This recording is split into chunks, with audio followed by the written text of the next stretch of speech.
Imagine not waking up to the sound of your alarm, not being able to hear whether you have left the tap running or not, watching someone laugh during a conversation, trying to comprehend the reason behind it. What would it be like to not have one of your five senses, the sense of hearing? Latoria Gleaton, student at Ole Miss, walks us through her life and challenges of not being able to hear.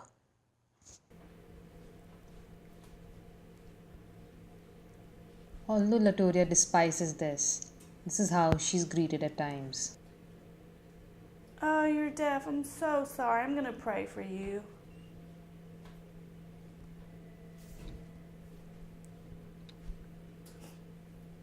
It does get daunting interacting with peers when they look down on me for deafness. Like when my family sits down and have a conversation, I want to know if they're talking about me. So I'll say, hey, Mama, what are you talking about? And she'll say, oh, hold on just a second, hold on. And that just leaves me out. I need to know what's going on. Sometimes people don't really understand why I'm deaf. Latoria went to the Mississippi School for the Deaf when she was 4, before she enrolled into public school in Batesville, Mississippi. At the school, she was put up in a special aid class, where she ended up feeling aloof, not learning or being able to comprehend anything. This led to recurrent complaints from her teacher, saying she does not know anything.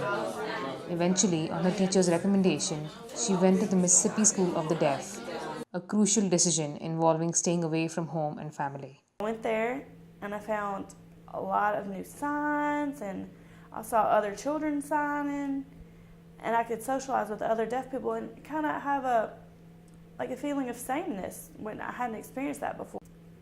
Yeah, in most of my classes, in my major, I get to be involved in the group discussions, and we'll socialize together. Sometimes you'll have a group will just look at me kind of blankly, like, oh, she's deaf. But for right now, it's hard for me to find what my motivations are. Really, what was tough, when I was a little girl, I wanted to play with children, but then I'd be bullied or they would look down on me. Or things that deaf people think are funny is people will say, oh, that's so noisy. Or people will say, you make noises, and I feel like things are peaceful and noises don't bother me. I sleep so good and so peacefully at night. Noises don't bother me. Like, for example, when I'm driving and somebody honks at me, it might scare the person with me, but it doesn't bother me at all.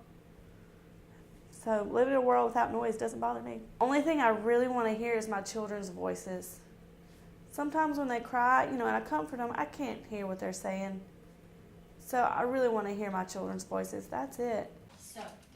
Today, at the University of Mississippi, majoring in psychology, Latoria looks back to the difficulties she faced due to her hearing impairment.